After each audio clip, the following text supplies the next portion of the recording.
When you eat out, it's easy to intake a lot more calories, and often those calories are coming from crave foods. Welcome to Cravings Control for Fat Loss. I'm your host, Laura Cavallo, former sugar binger, overeater, and yo-yo dieter turned fat loss and cravings coach for hundreds of busy women. Here at Cravings Control for Fat Loss, I'll be sharing mindset, movement, and metabolism strategies for those who are ready to ditch the fat diet cycle and slim down without counting calories, tracking points, or giving up any of the foods they love. Get ready to embrace progress over perfection, grace over guilt, and bring curiosity and learning to the inevitable ups and downs of your life.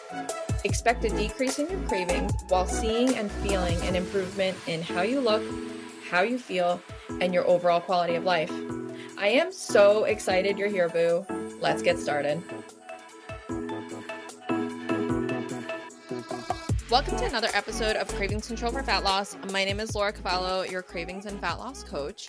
And today I'm sharing some tips for Satisfull social eating. Okay, so this is going to apply mostly if you're eating out at restaurants, but some of these tips can certainly apply if you're maybe heading to a friend's house for book club, happy hour, even if you're going on vacation, or if you're doing any sort of other social dining out that isn't at home. Dining out can be a major stressor for women who are trying to eat well and lose weight. It can create a lot of resistance, and this happens a lot amongst my super social clients along their fat loss and cravings journey. And we focus on it heavily because when you eat out, it's easy to intake a lot more calories, and often those calories are coming from crave foods. It's not like we're out, filling up on like roasted chicken and bok choy. It's like, where's the mozz sticks? Where's the fries? Where's the bacon wrapped dates? Where's the wine? Where's the dessert? Where's the apps we're sharing, right? When I was trying to lose weight and get a handle on my cravings, I always felt a lot of anxiety and stress when I was going to head out for a meal or happy hour or dinner. And it was because I really didn't know how to navigate it without either being super strict and bringing my own Tupperware with me, or just allowing it to be a free-for-all and say, fuck it, and then trying to do better the next day or on Monday.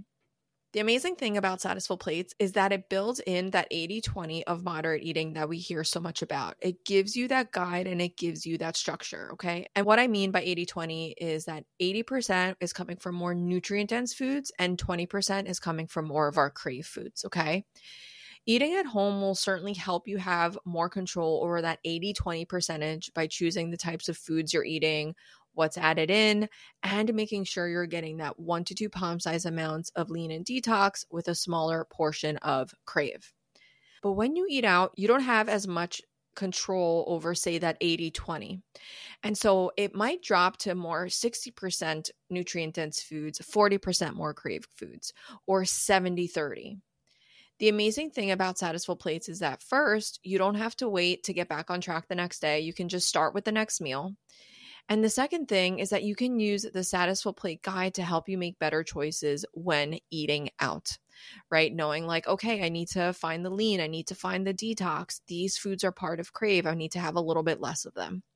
I'm not saying that this has to be perfect, okay? Because Satisfull plates isn't about being perfect. It's about prioritizing certain types of foods, keeping things in moderation, and keeping cravings stable while prioritizing the foods that will help you feel good, confident, and help shape a strong and slim physique. So if you're a social person, I'm going to give you 5 tips that can help guide some of your nutrition choices when you are dining out. So the first thing is mentally expect that there will be more crave food when you're eating out, okay? Crave is going to be in abundance. It's the stuff that gives us the yum yums, okay?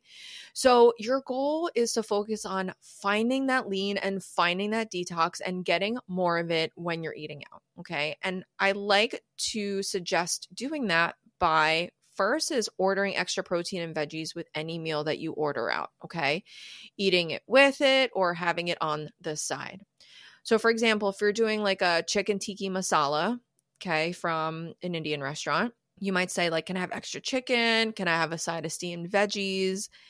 Alternatively, Another tip for this is you can find more protein focused meals. Okay. So these are usually going to be under the dinners or the entrees. You can work off of a chicken dinner, a beef dinner, a pork dinner, or a fish dinner, and then you can make it more satisful.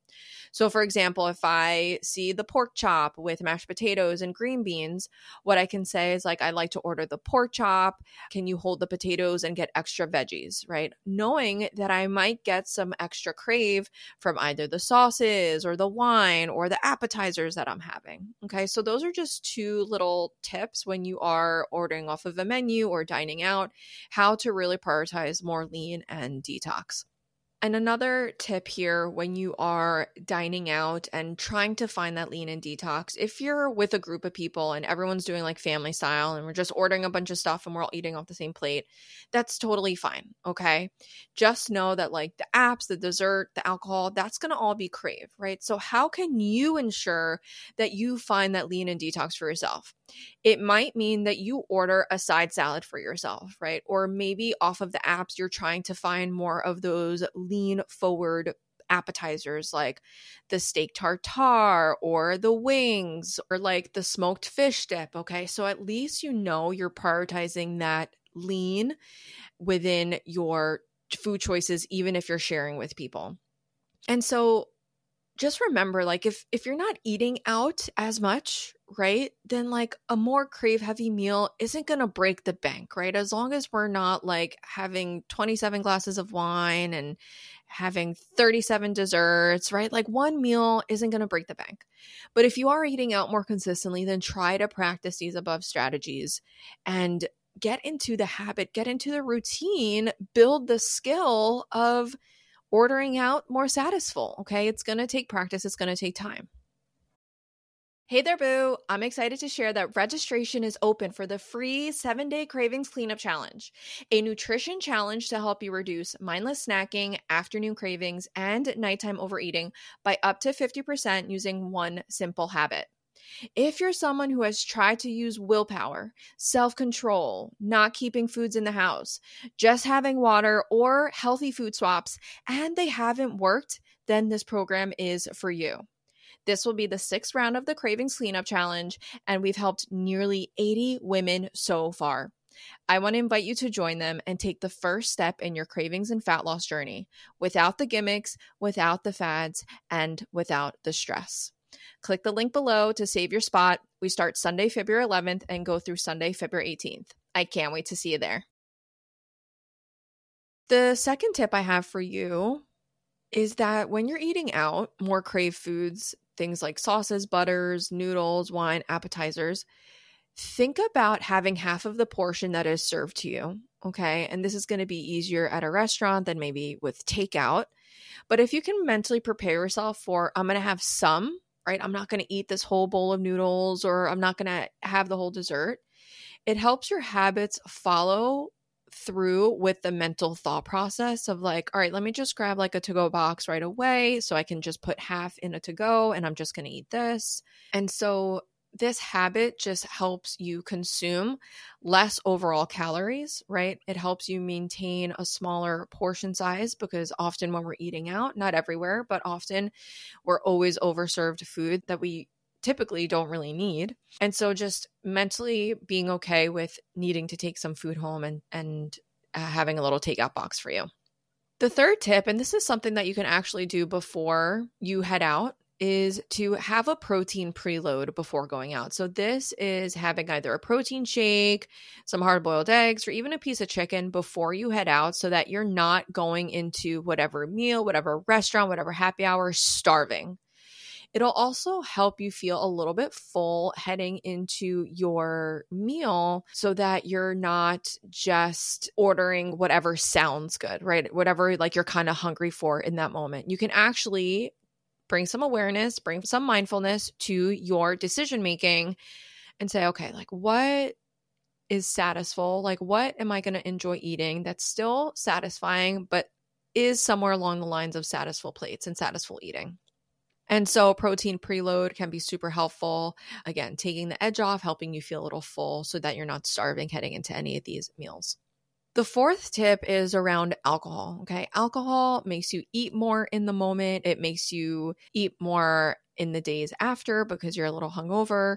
So, one strategy I use with my fat loss clients is to sip slow. So, enjoying one glass of wine or cocktail over the course of 45 minutes to an hour. And you can slow down this process by having water in between cocktails, as well as staying present in the conversation, staying present in the moment, not being at an event to get drunk or to drink, but to converse, to connect with people.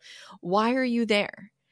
Right? So that is also a huge mindset shift, is like, I don't have to go and get drunk. I can go and enjoy myself and connect to people and say hi and have these good conversations instead of feeling like we're just there to get blasted. Right? So that is another tip that you can bring with you. And then the last tip is to just keep practicing. Okay. Again, as I mentioned before, this is a skill that you develop. This isn't something that just comes naturally overnight. A, you're learning how to eat Satisfull. B, you're trying to learn how to do it out at a restaurant or, an event or whatever it might be.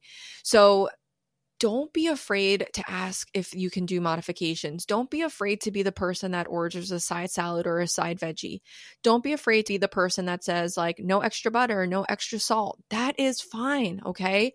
Ask for it, order it. It's okay. Step into your power, step into your confidence. These are some of the strategies that you're going to have to implement, especially if you're eating out more consistently, right? Then you need to make sure that you're limiting that caloric load from all of the extras that could be present when eating out. So keep practicing. It doesn't have to be perfect, but try your best. It may not be that 70-30. It may not be that 60-40. When you start off, it might be more 50-50. Right? As you start to implement some strategies like sip slow or a protein preload or, taking half your food with you, then you'll start to build the confidence, the skills like, oh, like I can do this. Like I felt really good after this one meal. Like I'm going to keep doing that strategy that I implemented. That worked really well for me. So these are just some of the tips to help you get started. I'd love to know if you have any other tips for eating out that have helped you sort of stay on track. What ones did you find the most helpful and which ones do you feel like you want to start trying? Let me know. Send me a message on Instagram. Click the link below to send me a message, and I can't wait to hear from you. I hope this was helpful, and I'll talk to you soon.